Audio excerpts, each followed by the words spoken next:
All right, so who here is in their first 30 days? Show hands.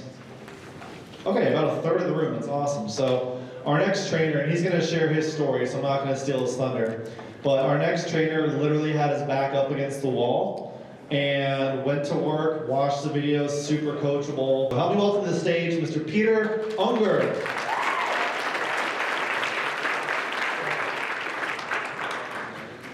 Well, I think, first of all, I just want to thank Grady and specifically Jamie. I have been here for now almost 5 weeks, and it's really the last thing I feel like I deserve is to be up here getting to share with you guys. So I'm just really thankful for that. I want to tell you guys a little bit about my story. I was introduced to this industry just a few months ago, and so several years ago I had this dream of wanting to create a life that was meaningful and wanting to create a life that was significant, and that's kind of what propelled me into this whole space of entrepreneurship. And so I fell in love with the journey and the process of being able to grow and learn with people who are ambitious and people who are driven.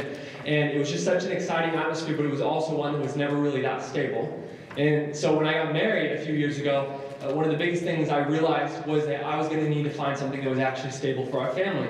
And so the first thing that me and my wife did right after we got married is we launched a brand new business, an online marketing and branding agency. And so we built that for the past couple of years, and we really poured our lives into it. I mean, we put everything we could into it and just continued to grow. But then about 4 or 5 months ago, back in November, all of a sudden overnight, we almost basically lost our business. Everything just crashed and burned. And over the next couple of months, we tried to revive what we were creating, and it seemed that nothing we were doing was working. And so at this point, I started realizing that I was probably going to have to do something different. And for the first time in my life, I mean, a lot was on the line. It wasn't just me not being able to make money, it was my entire family. And so I found Family First Life. I'd been watching Jamie for several months, but I didn't want to reach out. And I finally reached out to him, and about a week later I got started. And the reason I got started is because time was of the essence. I knew that we had saved up just enough money to get through March of this year, and then in April we weren't even going to have the finances to take care of our rent. So I got started right away, and I got through pre-licensing in about 3 weeks, and then at that point I was able to get out in the field. In the beginning of April, my first week out in the field, we actually got an eviction notice. And so we had our eviction notice come in, and we had until the 9th to pay for rent. And I'm so thankful that April 9th, that morning, was actually the first morning that we got paid by America. And so we were able to pay our rent, and we were able to finally breathe again. And that's how all of this started. And now I flash forward 4 weeks later, and it's just been one of the most incredible experiences. I mean, we've never been able to do anything like this before. After 2 years of building a business and putting everything into it, we were never able to achieve this level of success. And this industry is completely brand new to me. And so what I want to talk to you about today is, I think, one of the biggest things that holds people back, because I have a unique advantage. I had so much on the line. I mean, the risk of failing in FFL did not compare to the risk of failing my family. And when you're in that situation, and there's actually something on the line, and you're not just living with your bros and, you know, in your suite, and you are like wanting to make some extra money on the side, and that's your entire motivation behind this business. But when you actually have something on the line, you have a different sense of urgency. But I think just from talking to a lot of new agents, I had to bypass the fear, but fear is what holds a lot of us back. And when I look back at most of my life, being afraid was so central to who I am. I was always afraid of letting someone down or failing or not doing something right. And I think fear can be completely paralyzing to us. So especially if you're in the room and if you're a new agent, if you're just afraid to do this, I want you to know that fear is never going to go away.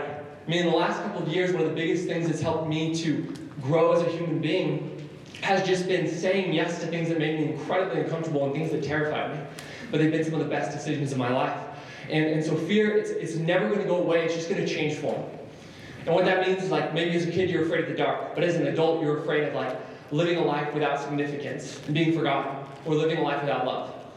And so fear is going to change throughout your life, but so will courage. Courage is like an aspect that every single one of us is born with.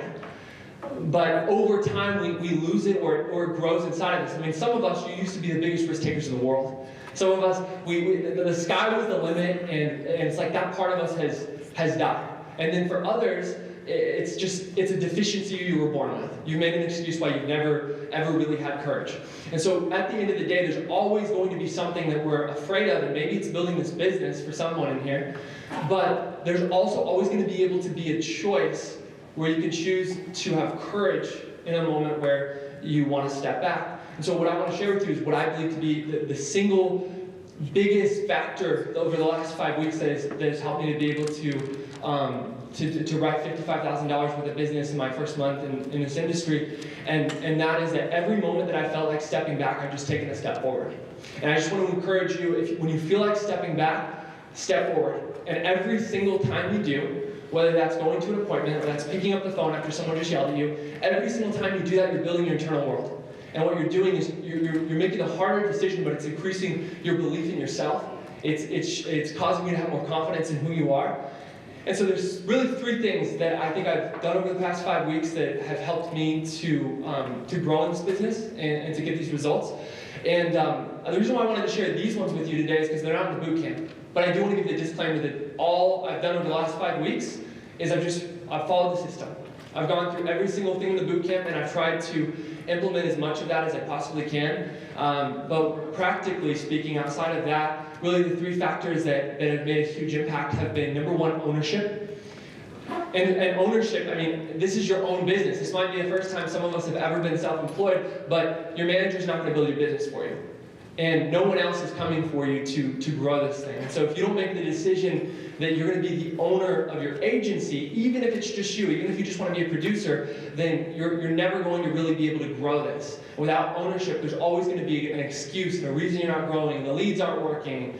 And I have so many no-shows. My area is so small. And the average income of most people is so low. Everyone's on Social Security. I mean, there's so many things that we can use to make an excuse for why this isn't working. So ownership, it's the first thing. It's directly connected to responsibility. And when you have ownership in what you're doing, and you take responsibility for it, then you're responsible whether it's working or not. Because we want to take responsibility for an issue paid board, but we don't want to take responsibility for the week that we don't make it. And we need to be able to take responsibility of both. The second thing is empathy. One of the biggest things I found over the last several weeks is just being in the home with all these different families. When you take the time to listen to someone, when you take the time to understand their story, you can overcome the objections before they even come. Because you understand them. I mean, empathy, in definition, is really just seeing the world through someone else's eyes. Being able to understand where they're coming from and what they're struggling with and what they're afraid of. And then from there, because you understand them, you are able to relate to them. It's listening to them. It's hearing their story. I mean, even in a phone script, I take the time to pause. If someone answers, are you single, married, widowed, or divorced? And they say, I'm widowed. I'm so sorry to hear that. And I just pause for a moment because I think that actually matters. And we can actually create relationships, not just fulfill a business transaction. And then the last thing is resilience.